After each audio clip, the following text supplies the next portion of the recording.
Hello students, मैंने chapter number 21 social change वाला जो चैप्टर है उसके ऑलरेडी वीडियोस पहले बना रखे थे।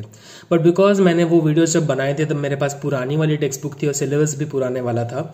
मुझे काफ़ी ज़्यादा कमेंट सेक्शन में रिक्वेस्ट आ रही थी कि जो नई टेक्स्ट बुक के अंदर स्पेशली एबल्ड चिल्ड्रन के लिए जो प्रोविजंस ऐड हुए हैं, जो 2-3 पेजेस ऐड हुए हैं, उसके लिए भी प्लीज़ आप वीडियो बना दीजिए। तो ये वाले वीडियो के अंदर मैं वही सारी चीज़ों को कवर करूंगा। अगर आपने इसके पहले के पार्ट्स नहीं देखे हैं तो मैं रेकमेंड करूंगा कि प्लीज़ एक बार वीडियोस चेक कर लीजिए, प्लेलिस्ट देख लीजिए, वहां पे आपको सारे रिलेवेंट पार्ट्स मिल जाएंगे। So by default this ends up becoming part number 4 to the chapter of 21 social change, जहां पे हम स्पेशली एबल्ड वाले प्रोविजंस हैं उसके बारे में कवरेज करेंगे। तो विदाउट वेस्टिंग टाइम पहले शुरू करते हैं।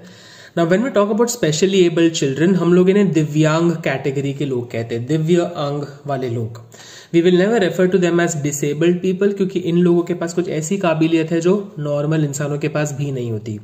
So if we were to define differently abled children, these are children who are physically, mentally, emotionally and socially different from the ordinary people. ये लोग यूनिक है, ये लोग स्पेशल हैं और इन लोगों को सोसाइटी के अंदर इनके साथ कुछ भेदभाव ना हो, इनके लिए स्पेशल प्रोविजंस बनाए जाए, इन लोगों को जो है वो इक्वालिटी दी जाए। इसके लिए गवर्नमेंट ने डिसेबिलिटी राइट्स एक्ट 2016 में बनाया था। नाउ इस एक्ट के थ्रू गवर्नमेंट जो है वो डिफरेंटली एबल्ड लोगों को इनजस्टिस एंड प्रेजुडिस से बचाना चाहता है, सो दैट इनके साथ किसी तरीके का अन्याय ना हो और ये लोग भी एक आम इंसान की तरह ही जिंदगी जी सके। अब इस एक्ट के अंदर जिन लोगों को बेनिफिट मिलता है उनको 21 बेंचमार्क डिसेबिलिटीज में डिवाइड करा गया है। नाउ मैंने सारे डिसेबिलिटीज का रेफरेंस यहाँ पे दिया नहीं है, अगर आप चाहे तो अपने टेक्स्ट बुक में वो 21 पॉइंट्स देख सकते हैं। एमसीक्यू के पॉइंट ऑफ व्यू से आपके लिए ये याद रखना जरूरी होगा कि डिसेबिलिटीज में 21 अलग अलग टाइप की बेंचमार्क डिसेबिलिटीज इस एक्ट के अंदर डिफाइन की गई है। Now, the main agenda और the purpose of this act was to ensure that जो लोग इस कैटेगरी में बिलोंग करते हैं, जो लोग दिव्यांग हैं, उन लोगों को सोसाइटी के तरफ से डिग्निटी, रिस्पेक्ट एंड फ्रेंडशिप मिले। Now to also encourage the communication and conversation about these people, हम लोगों ने 3rd of December को वर्ल्ड डिसेबल्ड डे डिक्लेयर किया है, जिसके थ्रू हम लोग इन सारे प्रोविजंस के बारे में अवेयरनेस स्प्रेड करते हैं, सो दैट ज्यादा से ज्यादा लोगों तक इन चीजों के बारे में कुछ आइडिया बने। नाउ अगर हम लोग इन लोगों के साथ प्रॉपर व्यवहार करना चाहते हैं, इनके साथ इक्विटेबल ट्रीटमेंट इंश्योर करना चाहते हैं, तो इनको हमें थोड़ा एक हेड स्टार्ट देना पड़ेगा। इन लोगों को हमें जो है वो स्पेशल रिजर्वेशन देना पड़ेगा। अब गवर्नमेंट ने थ्रू दिस स्कीम कौन से जगहों पे क्या रिजर्वेशन दिए हैं, क्या बेनिफिट्स इन लोगों को मिलते हैं, उसके बारे में बात करते हैं। तो एजुकेशनल इंस्टीट्यूशंस जो है, जैसे कि स्कूल हो गया, कॉलेज हो गया, डिप्लोमा सेंटर्स हो गए, ट्रेनिंग सेंटर्स हो गए, इन सारे जगहों पे जो government operated and government run institutions होती हैं, उन सब जगहों पे 5% of the total seats specially abled लोगों के लिए रिजर्व्ड होती है। साथ ही साथ आज अगर आप किसी प्रोग्राम या कोर्स में एनरोल करते हो जहां पे एक एज लिमिट स्पेसिफाई की जाती है कि इस एज से ज्यादा के लोग जो है वो अप्लाई नहीं कर सकते, जैसे अगर यूपीएससी एग्जाम्स की बात करेंगे तो उसमें भी एक एज लिमिट होती है। आज अगर आप गवर्नमेंट जॉब्स की बात करेंगे तो उसमें भी एक एज लिमिट होती है। बट ये maximum age limit specially abled लोगों के लिए 5 साल से बढ़ा दी जाती है। सो इस वजह से उनके पास ज्यादा अटेम्प्ट्स रहते हैं, ज्यादा अपॉर्चुनिटी रहती है, ज्यादा प्रोबेबिलिटी रहती है कि वो अपने आप को इंडिपेंडेंट बना सके। लास्टली, आज अगर हम लोग एम्प्लॉयमेंट के नजरिए से देखेंगे तो government as well as private organisations के अंदर गवर्नमेंट ने एक स्टिपुलेशन या रूल बनाया है कि 4% ऑफ द सीट्स जो है वो दिव्यांग कैटेगरी के लोगों के लिए हमें रिजर्व करके रखनी है। अब गवर्नमेंट ने और भी अलग अलग स्कीम्स, प्रोविजंस एंड वेलफेयर के लिए बहुत सारी चीजें करके रखी है। अब एक गवर्नमेंट ने एक वेबसाइट क्रिएट कर दी है जिसका नाम है disabilityaffairs.gov.in। इस वेबसाइट पे आपको एक क्लियर कट समरी मिल जाएगी of all things that are related to people who are of the दिव्यांग कैटेगरी। आई होप ये सारी चीजें आपको समझ में आ रही हो। अब हम लोग स्पेसिफिक फोकस डालेंगे कि दिव्यांग कैटेगरी के लोगों के लिए एजुकेशनल इंस्टीट्यूशंस के अंदर क्या क्या स्पेसिफिक इंस्ट्रक्शंस प्रोवाइड किए गए हैं। तो सबसे पहली बात यह है दैट एजुकेशनल इंस्टीट्यूशंस को खास तौर पे अवेयरनेस स्प्रेड करना चाहिए between parents as well as the society, that हमारा जो एजुकेशनल इंस्टीट्यूशन है, हमारा जो स्कूल है, हमारा जो कॉलेज है, वो स्पेशली एबल्ड लोगों को एक साथ इंटीग्रेट करने के लिए रेडी है, इक्विप्ड है। इस तरीके की अवेयरनेस जब हम रखेंगे, इस तरीके के जब रिजर्वेशंस के बारे में बात करेंगे, स्कॉलरशिप्स के बारे में बात करेंगे, तो इससे अवेयरनेस बढ़ेगी और सोसाइटी और समाज जो है वो इन लोगों को ज्यादा अच्छे से अपनाने की पूरी कोशिश करेंगे। दूसरी बात, एजुकेशनल इंस्टीट्यूशंस के अंदर एडमिशन का जो क्राइटेरिया है वो इन लोगों को मिलेगा इन द कॉन्टेक्स्ट ऑफ, अगर आप दिव्यांग कैटेगरी को बिलोंग करते हो तो आप जिस स्कूल में एडमिशन लेना चाहो, आपके पास वो हक होगा कि you get to choose the school where you want to study, you get to choose the college where you want to study, and they will not discriminate with you on the basis of your disability. अगर आप meritorious हो, अगर आप जो है वो capable हो, सक्षम हो, तो आपको एडमिशन देने से कोई रोक नहीं सकता। तीसरी चीज, अगर आप किसी इकोनॉमिक पर्पस के वजह से एडमिशन नहीं ले पा रहे हो या फिर आप इकोनॉमिकली बैकवर्ड सेक्शन को बिलोंग करते हो, तो आपको गवर्नमेंट के तरफ से स्कॉलरशिप भी मिलेगी, but this will only be to meritorious students, जिनके मार्क्स अच्छे आते हैं, जो डिजर्व करते हो स्कॉलरशिप को। दूसरी बात, जब भी हम एडमिशन भी प्रोवाइड करेंगे तो इक्वल अपॉर्चुनिटी दी जाएगी इन लोगों को भी। They will also be treated as any other ordinary student seeking admission in a school, and we would try to merge them with the normal students without any sort of discrimination. तो इनके लिए अलग classrooms नहीं, but normal classrooms में ही इन लोगों को integrate करा जाएगा। अब अगर हम लोग स्पेशली एबल्ड बच्चों को नॉर्मल बच्चों के साथ बिठाने की कोशिश कर रहे हैं, उन लोगों को सेम एनवायरनमेंट में सिखाने की या फिर उनके डेवलपमेंट के लिए हम लोग कुछ करना चाहते हैं, तो स्कूल को भी काफ़ी ज़्यादा फिजिकल फैसिलिटीज़ की सुविधा प्रोवाइड करनी पड़ेगी। जैसे एक्सेसिबिलिटी के लिए रैंप्स बनाने पड़ेंगे, सो दैट वो जो लोग सीढ़ियाँ नहीं चढ़ सकते वो लोग व्हीलचेयर के थ्रू कहीं पे भी जा सके। टॉयलेट्स के अंदर स्पेशल टाइप के, स्पेशल डिज़ाइन के टॉयलेट्स उन्हें बनाने पड़ेंगे। चेयर्स एंड बेंचेस ऐसे होने चाहिए जो कि उन लोगों को बैठने और यूज़ करने के लिए कंफर्टेबल हों। तो ये सारे जब फिजिकल फैसिलिटीज एक एजुकेशनल इंस्टीट्यूशन इंश्योर करेगा, तो ज़्यादा से ज़्यादा जो दिव्यांग लोग हैं वो यहाँ पे आके पढ़ पाएंगे। साथ ही साथ when we talk about disabilities in the broader context, तो काफ़ी अलग अलग तरीके की डिसेबिलिटीज होती है, तो उसके लिए अलग अलग लर्निंग एक्टिविटीज़ को इंश्योर करने हमारे स्कूल में या एजुकेशनल इंस्टीट्यूशन में एक रिसोर्स रूम का होना ज़रूरी है, जहाँ पे we should have tools like the abacus, we should have audio inputs, braille, अलग अलग तरीके जिसके थ्रू हम लोग सिर्फ किताबों और रीडिंग के टूल्स को ही एक इकलौता जरिया ना समझे to procure any sort of knowledge.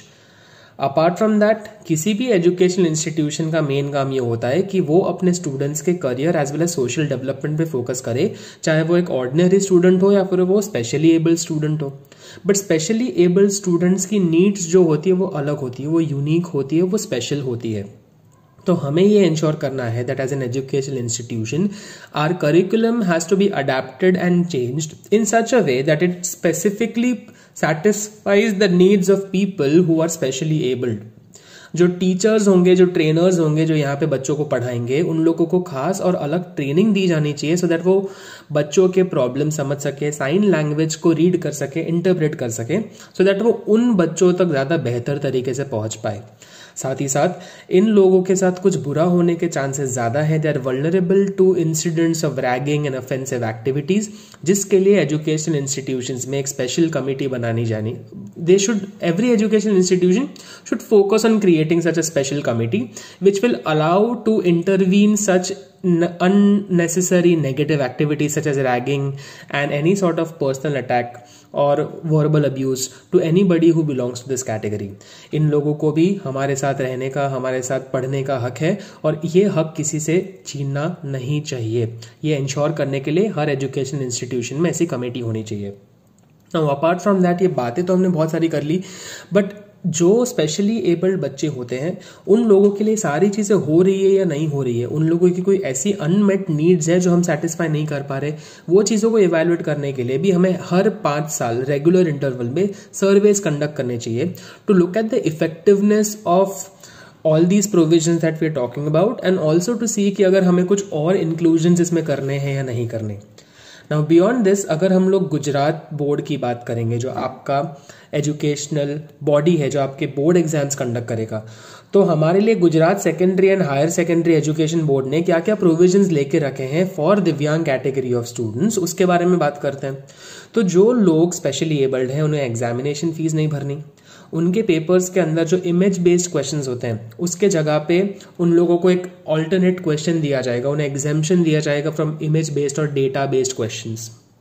तीसरा, जो ये स्टूडेंट्स होते हैं जो स्पेशली एबल्ड कैटेगरी में अपना पेपर भरते हैं, उन लोगों के लिए स्पेलिंग मिस्टेक्स में थोड़ी रिलैक्सेशन प्रोवाइड करी जाती है। उनका पेपर जो है वो लिबरल तरीके से चेक किया जाता है। इन लोगों का पासिंग क्राइटेरिया भी नॉर्मल स्टूडेंट से थोड़ा कम होता है, तो इनके लिए पासिंग मार्क्स 20% होते हैं। इन्हें नॉर्मल राइटिंग टाइम से 30 मिनट्स एक्स्ट्रा दिया जाता है, और अगर ये हैंडीकैप्ड कैटेगरी के स्टूडेंट है तो इन्हें राइटर भी प्रोवाइड करा जाएगा। नाउ एनी इंस्टीट्यूशन जहां पे बोर्ड एग्जामिनेशन कंडक्ट किया जाता है या फिर एनी अदर एग्जामिनेशन कंडक्ट किया जाता है, तो स्पेशली एबल्ड बच्चों के लिए वो लोग ग्राउंड फ्लोर पे ही सारी की सारी सिटिंग अरेंजमेंट इंश्योर करेंगे।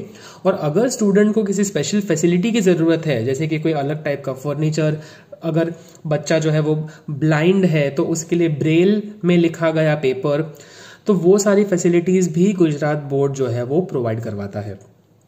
नाउ अपार्ट फ्रॉम दैट, हमने जो पॉइंट्स कुछ आगे पढ़े हुए हैं उसी का यहाँ पे रिपीटेशन भी देखते हैं कि अगर आप किसी एजुकेशनल इंस्टीट्यूशन में एडमिशन लेना चाहते हो तो आपको 5 इयर्स का एज रिलैक्सेशन मिलता है, और साथ ही साथ टोटल सीट्स के 5% सीट्स जो है वो हायर एजुकेशन में स्पेशली एबल्ड टाइप के स्टूडेंट्स के लिए रिजर्व रहती है। नाउ एजुकेशनल इंस्टीट्यूशंस में हम लोगों ने क्या देखा, जीएसईबी में हमने क्या देखा वो तो कवर कर लिया, बट जब हम समाज में जाते हैं, हम पब्लिक एरियाज में जाते हैं, तो हमारा सोसाइटी का, पब्लिक का एक कॉमन रिस्पॉन्सिबिलिटी बन जाता है दैट हम लोग स्पेशली एबल्ड लोगों को उतनी ही रिस्पेक्ट, उतना ही एनकरेजमेंट और उतना ही मोटिवेशन दे, सो दैट वो लोग हमें और अपने आप को इक्वल माने। We should ensure that we create an environment where they realise that they have equal rights and equal opportunities. अब इस चीज के लिए जो भी पब्लिक इंस्टीट्यूशंस होते हैं, पब्लिक पार्क्स होते हैं, गवर्नमेंट ऑफिसेज होते हैं, उन सब जगहों पे रैंप की फैसिलिटी होनी चाहिए। These places should be wheel chair friendly. दूसरी चीज, जो भी सोशल वेलफेयर स्कीम्स होती हैं जो एक इंसान के लिए एसेंशियल होती है, जैसे कि इंश्योरेंस, पेंशन, मेडिक्लेम, ये सारी चीजों के लिए इन कैटेगरी ऑफ लोगों के लिए स्पेशल प्रोविजंस होने चाहिए, बिकॉज इन लोगों की भी सोशल वेलफेयर उतनी ही जरूरी है जितनी है कॉमन मैन की। उसके अलावा पब्लिक ट्रांसपोर्ट की चीज़ों की बात करते हैं, जैसे कि बस ट्रांसपोर्ट हो गया, रेलवे ट्रांसपोर्ट हुआ, तो इन लोगों को स्पेशल कंसेशन दिया जाता है अगर ये इंडिपेंडेंटली ट्रैवल करते हैं तो। उसके अलावा इनके स्किल डेवलपमेंट पे फोकस करने के लिए टेक्निकल एजुकेशन इन्हें प्रोवाइड किया जाता है, सो दैट वो इंडिपेंडेंटली काम कर सके, किसी तरीके का एक इनकम अर्न कर सके। आज over a period of time science and technology इतना इम्प्रूव हो चुका है दैट हम लोग hearing aids, wheel chairs, prosthetics, इनमें अलग अलग तरीके से जो है वो स्पेशली एबल्ड लोगों की ज़िंदगी ज़्यादा से ज़्यादा नॉर्मल बनाने की कोशिश कर रहे हैं। आज हम लोग 30 साल पहले की अगर बात करते तो शायद एक एक्सीडेंट से जो विक्टिम गुजरता है उसके लिए उसकी पूरी ज़िंदगी ख़त्म हो जाती है, बट आज जब हम स्पेशली एबल्ड लोगों की बात करते हैं, साइंस, टेक्नोलॉजी एंड मेडिसिन इतना इम्प्रूव हो चुका है दैट वो लोग एक ऑर्डिनरी जिंदगी जीने की एक सक्सेसफुल अटेम्प्ट जरूर कर सकते हैं। उसके अलावा जब हम खेल महाकुंभ जैसे इवेंट्स के बारे में बात करते हैं जहाँ पे डिसेबल्ड लोग या स्पेशली एबल्ड लोग भी पार्टिसिपेट करते हैं under a different category, it encourages a lot of other people to not be demotivated with their lifes. आज अगर कोई ऐसा छोटा बच्चा है जो कि अपने लाइफ में because of fate, because of नसीब स्पेशली एबल्ड पैदा हुआ है, तो वो खेल महाकुंभ जैसे इवेंट्स में एक स्पेशली एबल्ड इंसान को अपने गेम में एक्सेल करते हुए, जीतते हुए जब देखेगा तो उसके अंदर एक sense of motivation and inspiration जागेगा दैट अगर ये इंसान इतना कुछ कर सकता है तो मैं भी अपने लाइफ के साथ बहुत कुछ कर सकता हूँ। सो ये भी इक्वली इंपॉर्टेंट है। साथ साथ हमारे कंट्री के अंदर हमारा एक कॉन्स्टिट्यूशनल राइट है of voting and choosing who is operating and who is running the country. We have a right to represent the leaders of our country, जिसके लिए इलेक्शंस होते हैं। तो वोटिंग की जब सुविधा प्रोवाइड करी जाए, पोलिंग बूथ जब बनते हैं, तो उनके ट्रांसपोर्टेशन की एज वेल एज उन लोगों का बैलेट पेपर डाल के वोट कास्ट करने का जो पूरा ट्रीटमेंट है, जो पूरा फैसिलिटी है, वो भी हमें करना चाहिए ताकि वो लोग फ्रीली एंड फेयरली इलेक्शंस में पार्टिसिपेट कर सकें। तो पोलिंग बूथ तक, घर से पोलिंग बूथ तक जाना एंड पोलिंग बूथ से वापस घर जाने की सारी सुविधाएं जो है वो हमें प्रोवाइड करनी चाहिए। So this was basically all as far as the last part of specially abled children is concern. I hope इसके थ्रू आपका अच्छा खासा रिविजन हो गया. आपको जो शॉर्ट नोट्स चाहिए थे वो यहाँ से आपको मिल गए. उसके अलावा और भी कोई आपकी रिक्वेस्ट हो तो कमेंट्स में ज़रूर लिखना. मैंने देखा है कि चैप्टर नंबर 12 के लिए काफ़ी लोग रिक्वेस्ट कर रहे हैं, तो नेक्स्ट इन प्रोसेस में उसी के ऊपर फोकस करूंगा. That's gonna be all from me for this particular video. Keep watching, keep commenting and इसी तरीके से कनेक्शन बनाए रखिए. ये सब करने में बड़ा मज़ा आ रहा है. Thank you so much.